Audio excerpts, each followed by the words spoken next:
Hello everyone, I am Başak Gencer Akçok and I'm working as a faculty member in the Department of Molecular Biology and Genetics at Abdullah Gül University.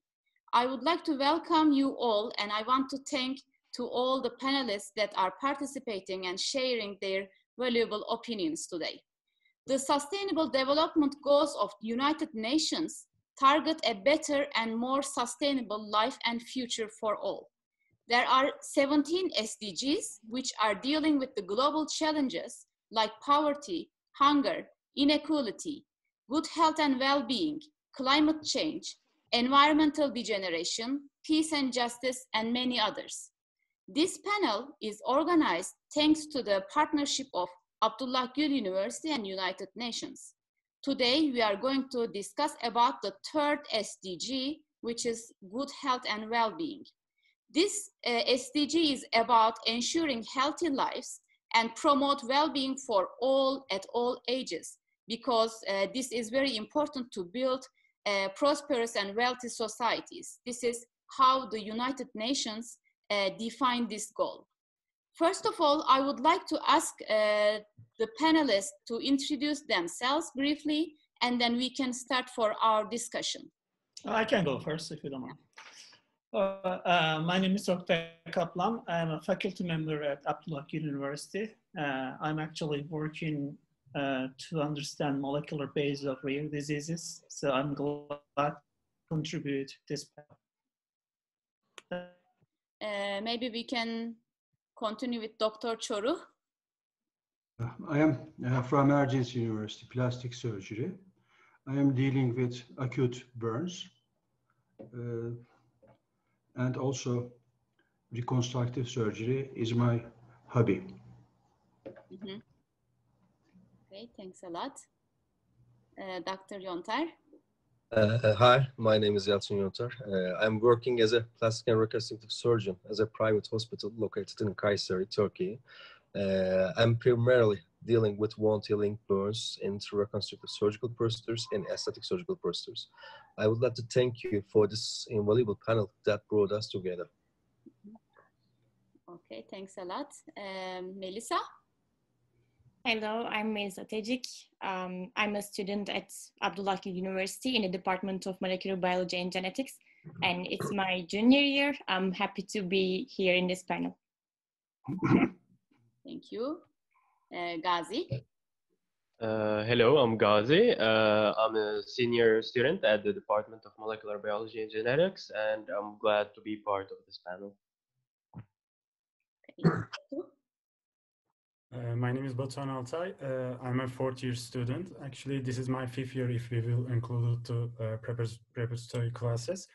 And my department is also molecular biology and genetics. And I would like to contribute this panel from a senior student perspective. Okay, thanks a lot. Dr. Kaplan, your connection was cut, so maybe you can reintroduce yourself. Oh, all right. Yeah, sorry. It seems like there is an internet connection problem. Yeah, I mean, like, I'm really glad to contribute, like, be part of this panel. And I hope, I am looking forward to, like, contribute some, like, topics related to probably, let's say, COVID-19, maybe also, like, gene therapy as well. Mm-hmm. Thanks a lot. Thank you very much. Currently, as you all know, we are facing a global health crisis, COVID-19 pandemic. And as of 23rd December 2020, more than 78.2 million cases have been confirmed, with more than 1.7 million deaths attributed to COVID-19. And this pandemic actually has deeply affected and overwhelmed the health system. So we can, I think, start from this point of view. I would like to get your opinions about the pandemic. What do you think the international community should prioritize to recover better from this pandemic? I mean, I was telling, like, the pandemic is actually definitely moving quickly. The many countries are struggling to tackle the current crisis. So there are a number of probable stressors, such as social reorganization of the family life, and school and business are shut down, and also like many people are fear from like COVID-19. I think the obvious question is actually what needs to be done to deal with the effects of the pandemics, or can we bring the pandemic under control? That's another one. I think we know there are a number of successful, like effective vaccines, and which are, like currently available. In May and now in September, which suggests, like quite huge number of people, more than 27% in May, 49% in September, they say they won't get coronavirus vaccine.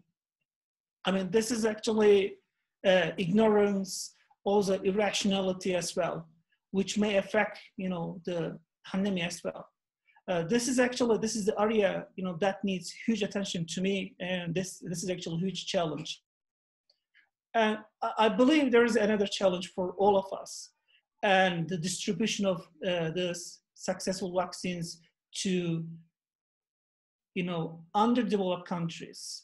And this may also affect, like to bring the end of this pandemic as well.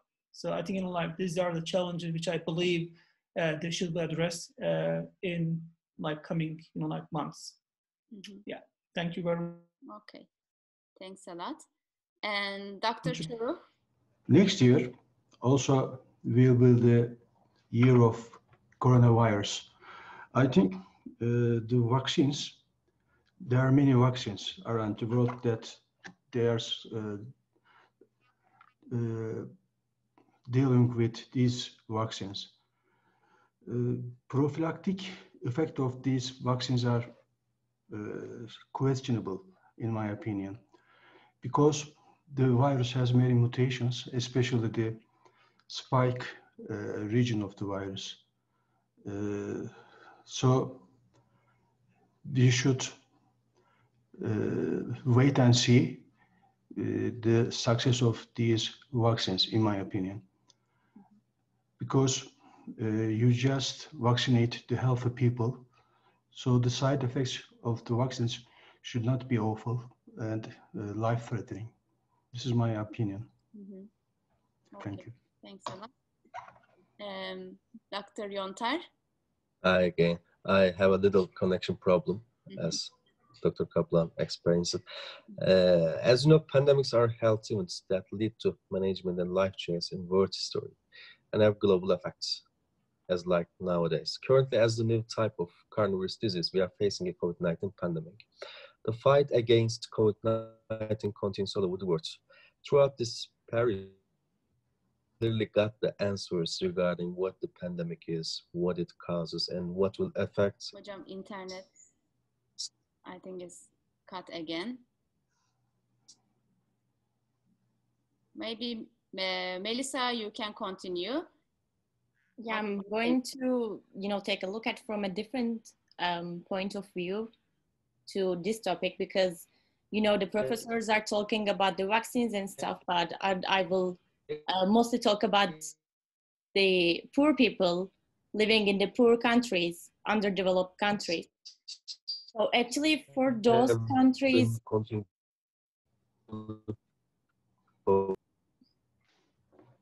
Yes, Melissa, you can go ahead. Yeah, actually for those countries, okay, the developed countries will get the vaccines because mostly they are producing those vaccines and stuff, but the developing countries and underdeveloped countries will suffer from this. Also, they're already suffering from the economy, food, the health system. They're suffering from everything right now.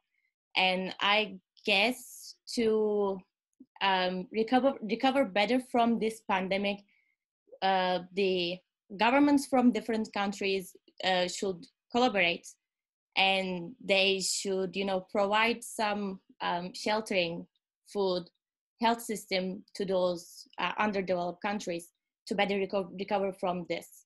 Not for only this pandemic is not for only the rich people, we should also help the poor people over here. Yeah.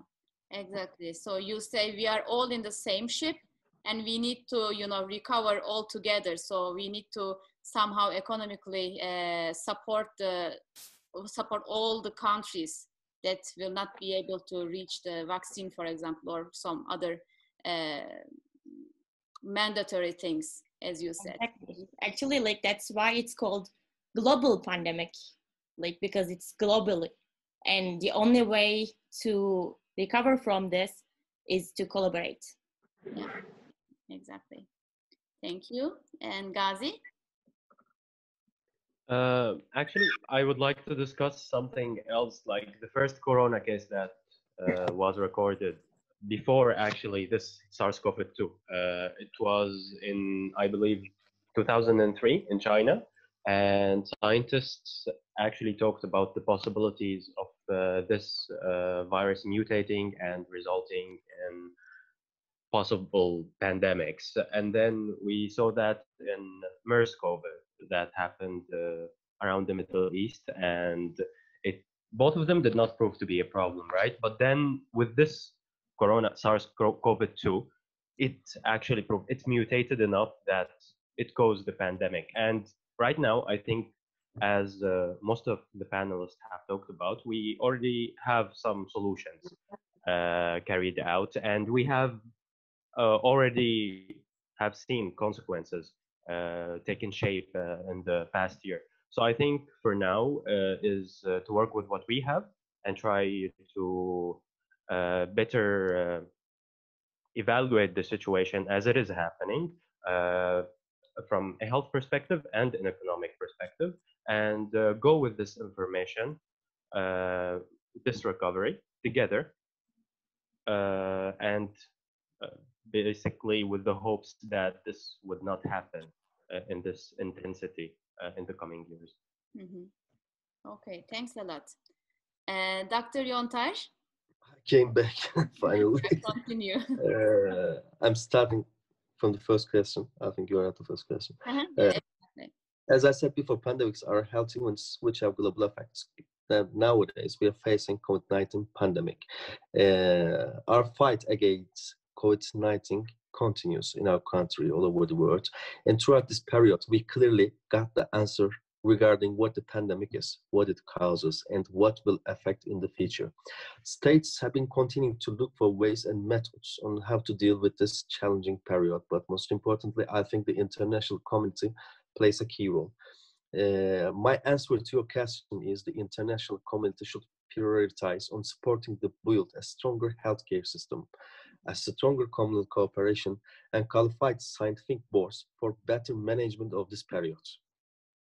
Yeah, exactly. So the pandemic, the situation that we are facing nowadays have almost destroyed the health system that was set. So which means that this is not, the world is not prepared for such a crisis. This we have seen with the pandemic. So as you said, a better healthcare system should be provided for everyone. For all over the world. I think we will discuss this topic in our subsequent talking period. I want to approach it from a different perspective. I think this pandemic taught us something really important, which is the investment to the science. Normally, a drug or a vaccine developed under between the 10 or 15 years, including the clinical trials. But this coronavirus, in the coronavirus pandemic, in the 9 months, there are like 5 of the known and approved vaccines are developed. And this showed us the importance of the science, and this investment should start from the beginning. First of all, it should be focused on the life sciences part, and it should be approached to this investments from the students to the PIs. And these investments will lead to these students and the scientists to develop more drugs for more diseases. But as far as what I understood from Batu, so the government should reconsider the distribution of their budgets. So in this last year, we have seen that science is the key for many problems. And if the government support the research, the drug development or vaccine development more, we can, you know, we can establish good health all over the world, I think. When Batu is back, he can finish his comments. But in the meantime, I think we can, you know, switch to the other questions if you want. What do you think? Will people in 2045 be better off than, worse off than, or the same as today? So you can, because in 2045, the United Nations will turn 100 years old. And so I would like to hear your opinions. What kind of a future is waiting for us? May I start? Yes, Melissa. So actually, I think it will be worse than this, worse than we are having, like what we are having right now. Because, like, for example, we have like different problems right now, climate change, I don't know, like food sustainability, like we don't have any food sustainability.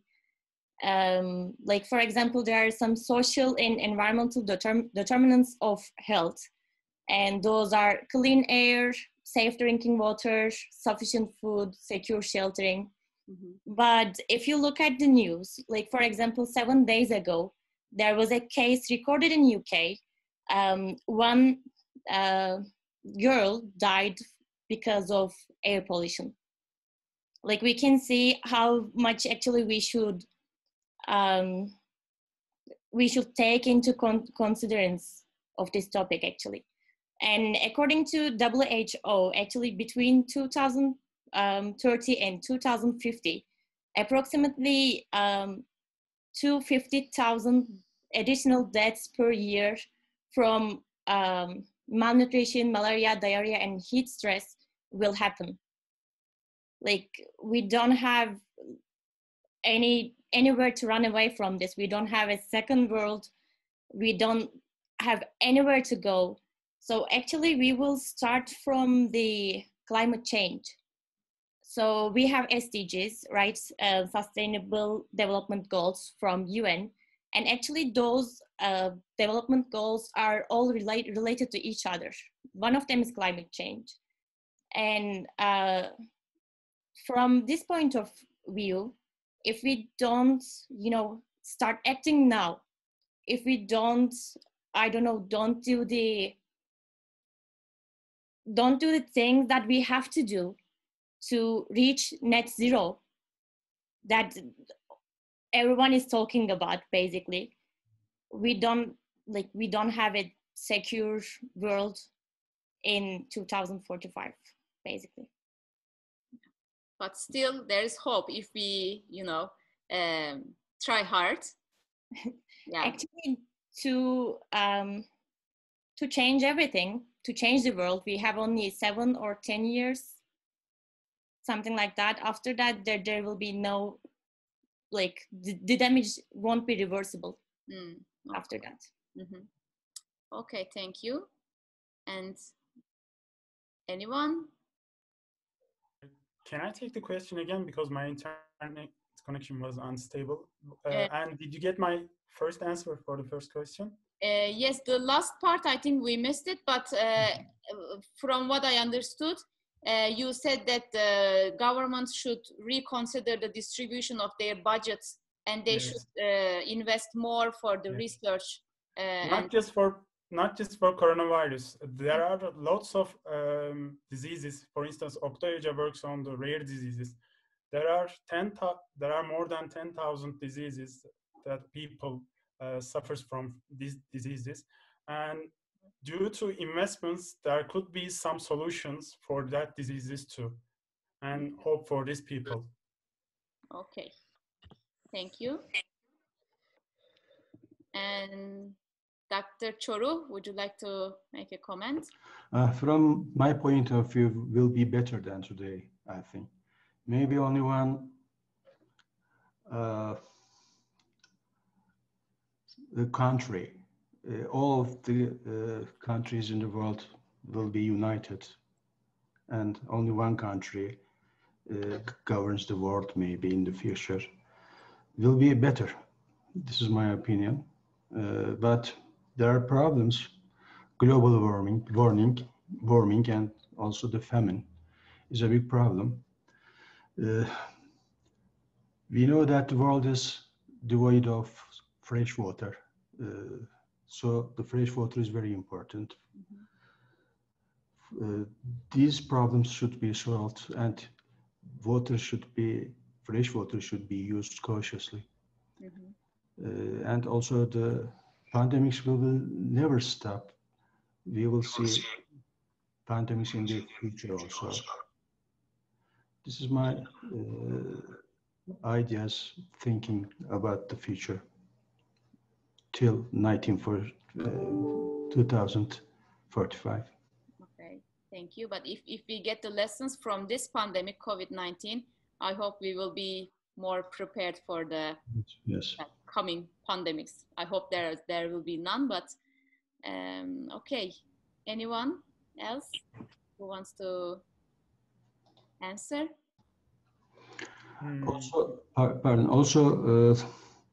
Spanish influenza 1918, I think, was 3 years or 4 years. So pandemics are, the period of the pandemics are very long, at least 2.5 or 3 years. Maybe 2021 will be the year of the pandemic of coronavirus. Thank you. Okay. Batuhan? I know that this is a hard year, and people are complaining about why we are living the 2020. And if you check the history, there are lots of more awful cases in the history. For instance, if we will go back to in the Middle Ages, the living span of the lifespan of the people are 25 to 35. And now we have a chance to live up to 75 thanks to the drugs and especially the antibiotics. And I believe that science moves progressively. In 2045, we will be in a better place, I believe, in terms of science. And I want to point out something, especially with the family planning and the development for the sexual care by the governments. We will be in a better place, and our lifespan and the life chances will be increased, I believe. Mm-hmm. Yes, exactly. It's a very important topic. I can just wrap up. So it's interesting what Melissa said, honestly, because she's speaking about the dire situation we're facing now. She's right on that regard. But also, I agree with Batuhan and Atilla Hoja, because there's a positive trend line. If we compare back from 1900s till now, humans as a society has only improved. Mm-hmm. And I believe that trend line will continue to be positive. Of course, problems may arise which need more prompt solutions, but I think we as a human race tend to find solutions to our problems, even if we fail along the way. I believe it will end up good in the long run, of course. Okay, so fingers crossed then. So I hope we will get a better future in 2045. And so what do you most want to see in the year of 2045 when you consider the current situation? So anything you can consider about health. So what do you think, what you would like to see in 2045? I can actually talk about this. I think, like one of the area we actually see huge improvements actually, as like Batuhan mentioned, average lifespan of humans actually extended up to now 80 years old. Now, but even though like average lifespan is actually human has extended up to 80 years old, we still have a huge number of like diseases. They are still like killing many people around the world. So now we have more than like about 10,000 different diseases. So we only have a like treatment available only 5% of this like diseases, which means the remaining diseases will still have a no cure. I think in this regard, we have emerging technologies like a CRISPR, for example, which is a simple gene editing and technology, which is quite cost-effective and highly specific technique. And of course, this specific technique is it works like a Caesar that can help us, perform surgery on the DNA, for example. So this means we can correct abnormality in the DNA of any person, for example. And in this case, because we know that the rare diseases actually are, most of the rare diseases are due to defects in DNA, for example. Almost 80% of diseases are caused by DNA defects. And one rare disease, for example, we know that, which is actually blood disease, called sickle cell anemia, for example. This condition result from defects in hemoglobin proteins, and there is a beta globin mutations. And we know hemoglobin carries oxygen in the body. And then there is a huge development recently, and that data suggests, this disease actually can be cured with, CRISPR technology, for example. And in this case, I think we need to note here, each year, more than 300,000 people are diagnosed with sickle cell anemia, for example. So I think successful treatment with CRISPR opens a new avenue, for the treatment of these diseases, which is quite important. And however, there are a number of obstacles that we have to, address. So first, availability of this treatment should be at reasonable price. The reason I'm telling you this one, because we know equivalent treatment for different diseases like SMA, for example, which actually costs around $2 million. So the name of the drug is actually Zolgensma, for example. And this is actually probably the most expensive drug in the world. So the second thing is actually, in the future, which I believe, which I would like to see some improvements, and how people in the developing country will have access such expensive, treatments. And I think this deserves huge attention from all of us. And I think 2045, I would like to see some huge improvements in this area. So that's probably, and I would like to see, of course, certain diseases, I hope to see, there, we will have a treatments for diseases as well. Mm-hmm. Okay, thanks a lot. Thank you. Dr. Yotter? As it's known, physicians from our country and many other countries go to undeveloped parts of the world where health services are not sufficient through a number of organizations. My expectation will be the complete establishment of health services in these countries without the need for external support, external physician or external technical support. Furthermore, to increase the life expectancy, to decrease infant and maternal mortality rates. Well, what about you, Gazi, Melissa, or Batu? So, as students, university students, what do you want to see in the future? Actually, in the future, I agree with Botan and Oktay over here. We have enormous number of diseases that we have to solve as the new generation, and right now, our professors, of course. So it would be better if the funding was better, because if there's no funding, there's no cure for that disease. For us to solve some problems, of course, we need funding. Mm-hmm. And as Dr. Choro said, actually, this world is governed by a lot of people. And we have different countries, and those countries have different economic status and, different conditions. If there was not, lots of countries, if there was only one country, it means that all of the people would be more equal to each other, right? So there are actually a couple of challenges over here. One of them is funding for the science, for the diseases that we will face, and we are facing right now. Of course, with the climate change problem and stuff, we will have more and more diseases that we are going to face.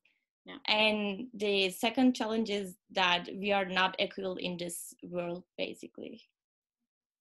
Well, unfortunately. Yeah. So Gazi?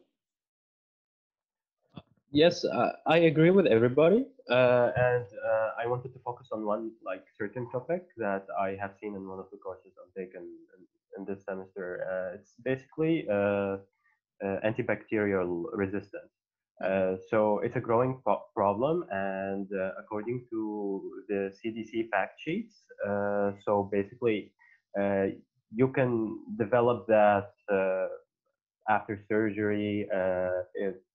Also, it has dire effects on people with chronic conditions like diabetes and such. Also, in organ transplants, people are supplied with antibacterial drugs, and more or less the irrational use of drugs, for instance. So for instance, like now we have the problem of not having drugs, and we have the problem of having drugs that are not used as supposed to. I believe this also, I see it, and I hope to see it, and I believe that it's a challenge that will be overcome, that is antibacterial resistance. So back to the reference, like the course I'm taking, so it's focusing on natural products. And with more and more scientists coming into the field, I think some aspects of research will be more saturated, which is good. And basically, people will be more aware because there will be more educators. And at the same time, I believe that there will be more antibacterial drugs discovered and synthesized, strain engineered. For instance, the sea. The sea is actually a huge reservoir of untapped bacteria that by days scientists are finding new drugs that are synthesized, that are hidden actually. They need to be activated in order to see them being synthesized and produced by these bacteria. So I believe this will be one area where good news will come, because it's not just the drugs are not just bound to the antibacterial properties, but also they have anti-tumor, antiviral also properties. So I think this is a huge let's say field in research that I want to see more happening. Okay, thanks a lot. So do you have any other comments on this? Yes, I have. Yeah. In 2045, I would love to see children without diseases, and to this approach, and there will be some approaches today to develop this, to understand the mechanisms of diseases. For instance, the sequencing technologies. I believe that in 2045, everyone can have their whole genome sequenced by government, and after this point, there are some like dominant diseases, and if the parents will have children, their children most likely to have these diseases. But with the sequencing technologies and the genetic counseling, the chances of these diseases to be occur will be decreased, and children will have more healthy life comparing to today. And I believe this will be happened with the developing to better sequencing technologies and the genetic counseling. Yeah, which leads us to science again and research. Yes. Okay. You mean just genetic engineering, is it? Yes. For instance, there are some diseases that parents have 90% chance to inherit these diseases to their children. And if they will do their child in a normal way, children most likely to have this disease and live like 8-10 years. And both parents and the children will suffer from this pain and hurtful news. But with the genetic counseling and the good caring for their sperms and eggs, there will be chances that these children will live without diseases and healthy life. genotherapy. Both gene therapy and picking the healthy sperms and eggs from the parents.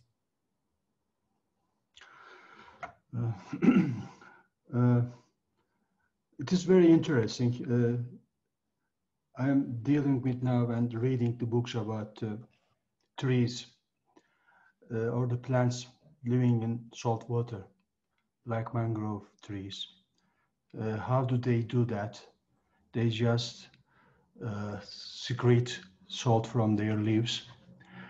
Maybe farming may be performed in salt water by CRISPR technology, and this will be a very important step for agriculture, because before I have said that our world is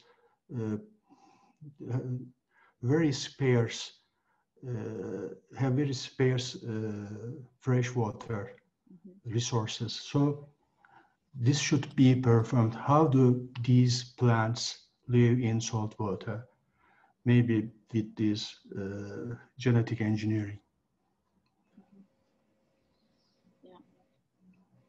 Yeah, it would be a sustainable solution, maybe. Yes. Yeah. And if there are no other comments on this, we can discuss about the main obstacles and challenges will most affect this vision. So, okay, we want to see these things that we have discussed in 2045. But what do you think will prevent us to see such a future? Yeah, in my opinion, it's the, people themselves, because right now everyone is being selfish. They're just they're just caring about the amount of money that they are earning. Like, they don't care if they are polluting the air. Like, for example, the people working in industry, basically. So the main obstacle is the idea of those people, their mindsets, basically. So if we can change their mindsets, maybe this world can be a better place for us to live. Yes, the solution and the problem is the same. Yeah. And Oktay, what do you think?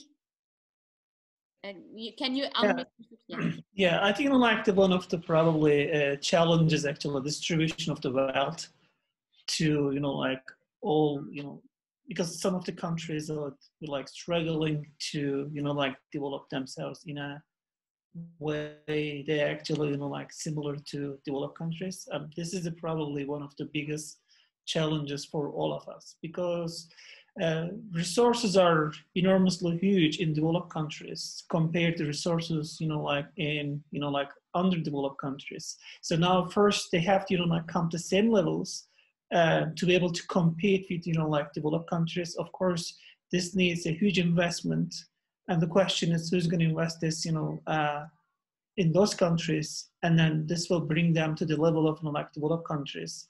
And this requires like collaboration of developed countries with like underdeveloped countries. I think like nowadays, and I don't see this like happening around the world. In this case, I believe like the mindsets should actually like slightly like change, and then at least help to like the people in underdeveloped countries, for example, access like a better education, like access like at least like the technology which will help them to like develop themselves. And these are probably essential parts for let's say to be able to like achieve equality. And in this case, I hope to see some improvements, and I hope to see some mindset changes. Like that's the area probably are biggest obstacles that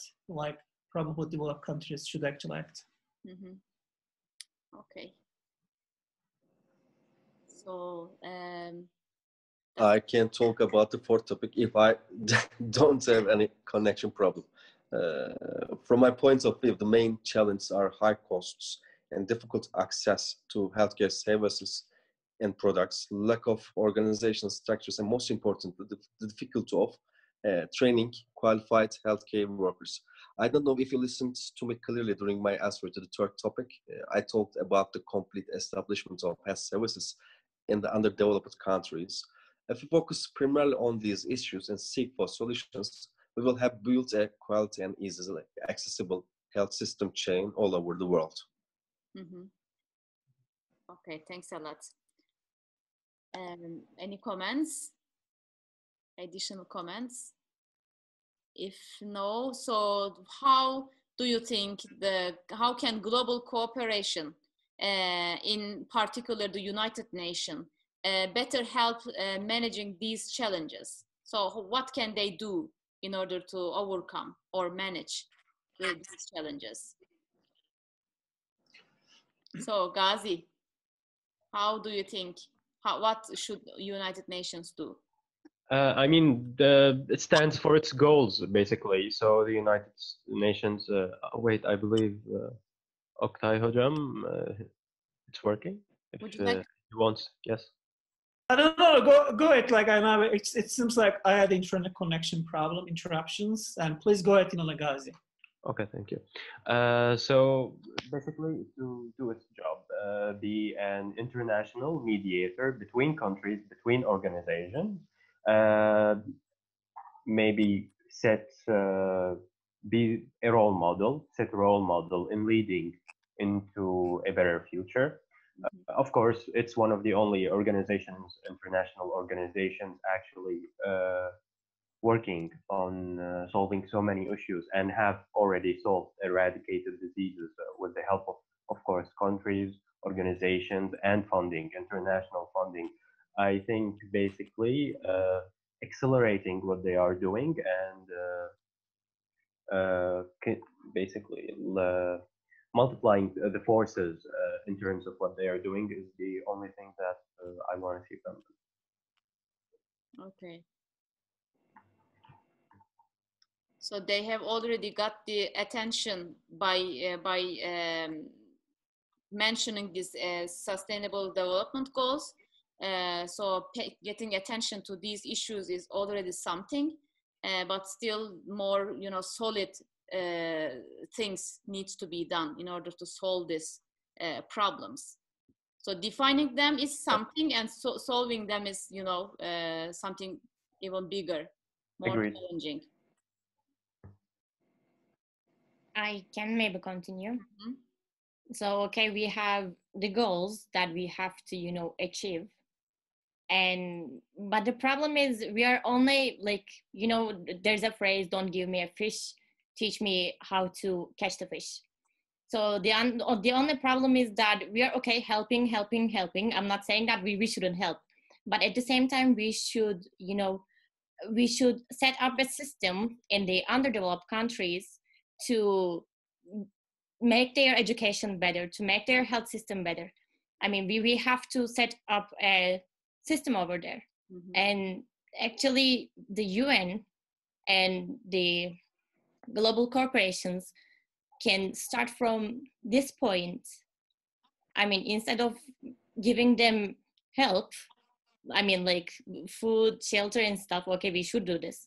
Of course we should do this. But at the same time, we should start, we should start setting a new system over there, because right now there is no system. If there's a system and it's not working, still women are dying during giving a birth, or people are dying because of malnutrition, or the kids are dying just, prematurely, basically. So this is because of they don't have any system over there. Mm-hmm. So that's my message. Thank you.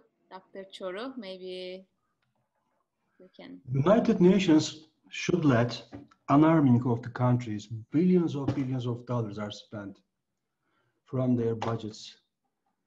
So these reserves this money should be reserved for healthcare system of the world, as the speakers said the same thing. This will be should be the hot topic, I think. For example, fighting with malaria, Ebola virus, like coronavirus, and other kind of diseases all over the world. Most of them are contagious diseases. Some of them are carried by the parasites. These should be the target of the fight against these kind of diseases. Should be spent instead of arming of the nations. Thank you, Hocam. Dr. Yotter, you want to say something? Or? I believe that United Nations will overcome the difficulties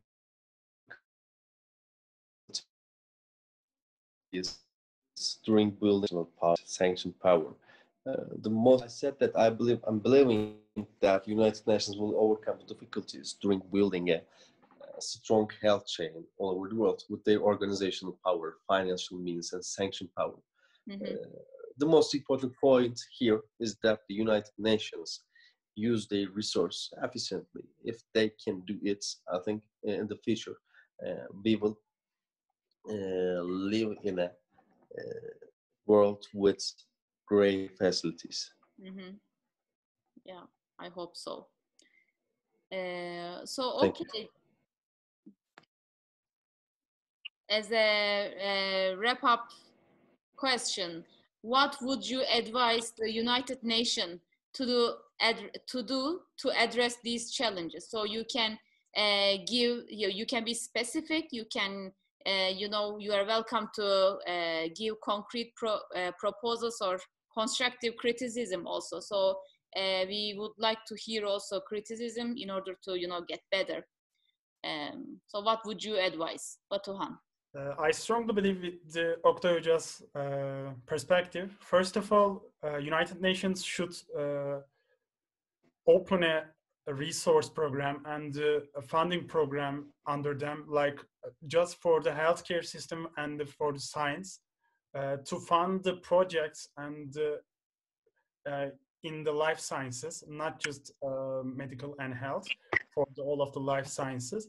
And within that, they should be open their funding to the media, and each data should be published with the transparency. And I believe that the pandemic situation lead us to show the importance of the collaboration, because in the... Okay, so Ghazi, would you like to continue in the pandemic probably? Of course, yeah. Actually, one word that I can take, I was actually meaning to talk about, Batuhan already said it, which is transparency. Mm-hmm. See, in like most situations, nothing comes up like what happened. We only know what happened after the thing has finished, an event has finished. So I believe more transparency and more accountability is what I would like to see more in any organization, and especially the UN. Mm-hmm. Okay, thank you. Melissa? Yeah, actually, I would like to say that they should more believe in us, the new generation, the scientists of future, and they should, I guess, listen to us. They should hear us what we are saying, because if we are saying something, that means that there's a problem, and mostly as the young generation will face those problems in the in the coming years. Basically, I hope they will hear us and that they will act accordingly. Mm-hmm. Okay, thank you. Any other comments? Yeah, I mean, like, it seems there are a number of aspects, like, okay, my internet connection unstable. Can you hear me? Yes, we can for now. Like, I fully agree with Batuhan, like he mentioned, like investment in science. I think like one of the area United Nations could do is actually invest in science in terms of like in poor countries, because like immigration is actually one of the issues, and people actually leaving their homes and moving to other developed countries. But one of the solutions that United Nations could do, invest in those countries and then help them like develop, and then those people who actually they have to leave, and those people who have to leave their countries because of lack of the resources, they can actually stay in their countries. I think one of the key aspects, like doing this, to invest on like those areas and those countries which will probably, like at least satisfy and then help them to develop, and in the future time, like this will also like prevent them, like to immigrating to other countries. And of course, like this is actually one of the like area they have to like they can actually contribute. And in the meantime, like so this is actually somehow is actually like huge responsibility given to like United Nations. But like on the other hand, we need to actually consider as a let's say developing countries, we need to also like do much better, work harder, because we know let's say we need to actually much like have a better institute, competitive institute, which will actually produce high quality science.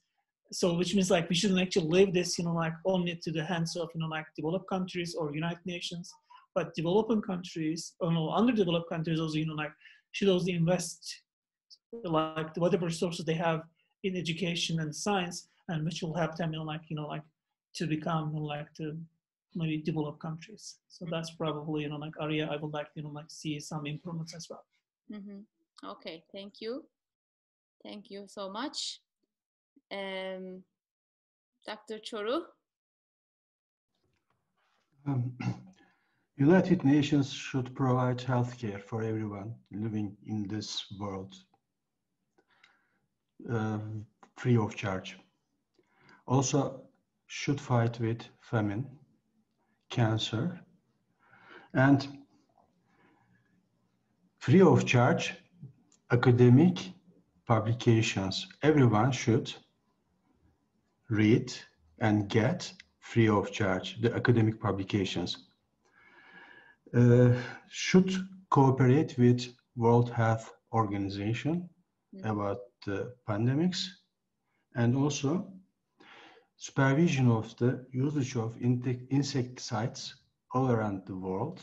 This is very important problem, especially the bees are just under very bad condition. So these 6 points will be the that I can say to the President of the United Nations. Okay, thanks a lot. And Dr. Yotter? Okay, I recommend to the United Nations Secretary General that measures should be taken to ensure flawless healthcare throughout the world, to reduce medical costs, to train qualified healthcare workers, and to test the vaccine production faster in the subsequent possible pandemics. And I would like to state that we will do our best as scientists. I would like to thank you again for this invaluable panel. Like others, I have communication, internet connection problems, but really it was really good times for me. Yeah. Thanks a lot. I also would like to thank you all, because I think we have discussed many valuable opinions, and so if the authorities should take these things into account, I think some of them can be solved. So I thank you so much. And Batu, would you like to say something? Yes, Hocam. Lastly, can you hear me first? Because yes. Whenever I talk, my connection was lost. Yes, we can hear you. Okay. As an undergrad researcher, I would love to see a scholarship program from the United Nations to support the undergrad and grad students' projects and fundings for every type of areas, not just restricted with virology, not just strictly with neuroscience. For instance, we have like 7 different people in here. 6 of them worked in different areas. And I would love to see each one of them supported by the United Nations and some of the scholarship programs. And thank you for this seminar and this discussion part. Thank you. Okay, thanks a lot. Thank you so much for your valuable opinions. Thank you, Başak. Thank you all of you as well.